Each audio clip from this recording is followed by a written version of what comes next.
সমস্ত তথ্য লোপাট হয়ে গেছে। সিবিআইকে বলছে তুমি তদন্ত করে বের করো, বলে তথ্য নেই। সিবিআই কি সত্যি তথ্যের অভাব ঘটেছে? সিবিআই কি তথ্য বের করতে পারছে না? যদি তাই হয়, ধরুন তথ্য লোপাট হয়েছে, একাধিক ইন্ডিকেটর তাই বলছে, আমরা জানি, বারে বারে চর্চিত হয়েছে, তাহলে যারা পরোক্ষভাবে অপরাধী যুক্ত, সেই অ্যাসিস্ট্যান্ট সুপার থেকে শুরু করে সুপার বা অন্যান্য ফরেন্সিক ডিপার্টমেন্টের লোক যারা দ্রুত জ্বালিয়ে দিল, যার নির্দেশে জ্বালিয়ে দিল, তারা পরোক্ষভাবে অপরাধী তথ্য লোপাটের জন্য এবং অপরাধীদের বাঁচানোর জন্য।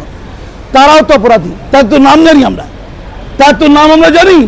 তাদের 5 বছরের জেল, 10 বছরের জেল হওয়া উচিত। আমাদের আন্দোলনের মটো হতে হবে মাথাকে ধরা, সঞ্জয় রায়দের নয়। একটা উন্মাদ, কামুক, মানসিক বিকৃত সিভিক ভলেন্টিয়ার ধনঞ্জয়ের সাথে আর কম্পেয়ার করা হয়, তার ফাঁসি হয়ে গেলে কি আন্দোলনের মুক্তি পেল না? রাঘব বোয়াল চাই, আমাদের কি চাই? রাঘব বোয়াল চাই, যারা কারিগর, যারা এই পাপগুলো তৈরি করেছে। বলুন, বিধানসভায় যে অপরাজিতা বিল, সেইটাই কতটা কার্যকরী হবে? হোক। আরে এখন বিল আসছে কেন? এর আগে তো এই তো গতকালকে দিনাজপুরে একটি মেয়েকে 2 দিন ধরে আটকে রেপ করেছে।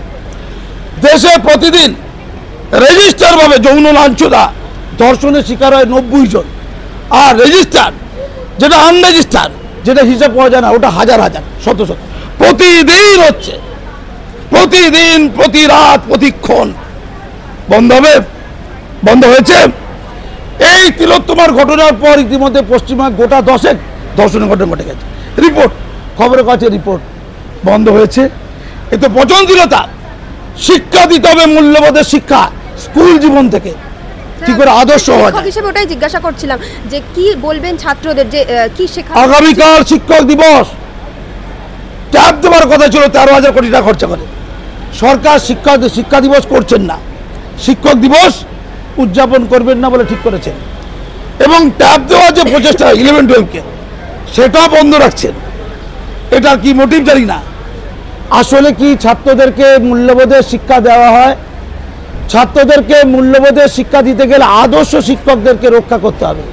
আর যারা ফাঁকিবাজ, যারা শিক্ষাঙ্গনকে কলঙ্কিত করছে, তাদেরকে চিহ্নিত করতে হবে, পদক্ষেপ নিতে হবে। হচ্ছে পুরো উল্টো। যারা ফাঁকিবাজ, অপদার্থ, দায়িত্ব জ্ঞানহীন, তারা সংখ্যায় বেশি, তাদের ভোট বেশি। যারা আদর্শবান, দায়িত্বশীল, তারা সংখ্যায় কম, তাদের ভোট কম। তাই কি তারা উপেক্ষিত, অবহেলিত?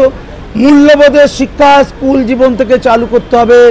তার জন্য পরিকাঠামো তৈরি করতে হবে, সদিচ্ছা তৈরি করতে হবে, উন্নত মানসিকতা তৈরি করতে হবে।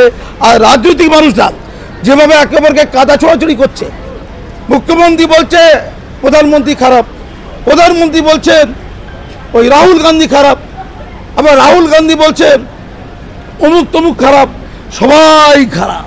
তাহলে ভালোটাকে, অর্থাৎ কেউ কাউকে শ্রদ্ধা করে না। পচনশীল রাজনীতির অন্ধগলিতে এই পাপের সৃষ্টি। ভাই ভাই লড়িয়ে দিচ্ছে, পাশের ভাই একসাথে বড় হয়েছে, পার্টির ঝান্ডা ধরে একে অপরের মাথায় লাঠি মারছে, আর ওর অঙ্ক করছে কখন ডেড বডি পড়বে। ওই ডেড বডিটা পড়লে ওটা নিয়ে রাজনীতি করবে। এটা চলতে পারে না। ওই রাজনীতি, ওই পাপ। আজকে নাকি সবাই বিদ্রোহী। কই শীতলকুচিতে যে মেয়েটিকে উলঙ্গ করে দৌড় কাটিয়েছিল, মালদাতে যে মেয়েটিকে 2 ঘন্টা ধরে, যে 2টি মেয়েকে উলঙ্গ করে দৌড় কাটিয়েছিল, অপরাধীদের তো চেনা গেছে। তাদের কি ফাঁসি হয়েছে? অপরাধীদের চেনা গেছে, ভিডিওতে সবাই দেখতে পেয়েছে। উলঙ্গ করে মহিলাদের দৌড় কাটানো যায়? মা মাটি মানুষ বঙ্গ কি বলে? তাদের কি ফাঁসি হয়েছে? অপরাধীদের ধরতে পাওয়া যায়নি এখনো, তাই কি ফাঁসির গল্প হচ্ছে? অঙ্গভঙ্গি করে কিচ্ছু হবে না। অঙ্গভঙ্গি, প্রদর্শন, সর্বস্বতা, কিচ্ছু হবে না। আজকাল দেখছি অনেক সেলিব্রিটি মোমবাতি নিয়ে বেরিয়ে পড়েছিল। এতদিন মোমবাতির দাম মনে একটু বেশি ছিল, ভালো ভালো লক্ষণ। প্রতিবাদহীনতায় ভোগা, মেরুদণ্ডের অসুখে ভোগা বাঙালি জাতি জেগে উঠেছে। জেগে তো উঠেছে, একটু দেখতে ভালো লাগছে। আমি দেখতে চাই এদের জাগরুকটা কতদিন থাকে। আর জাগরুক তখনই হবে অন্যায়ের প্রতিবাদের, প্রতিরোধের শেষ থেকে যাওয়ার দিন পর্যন্ত।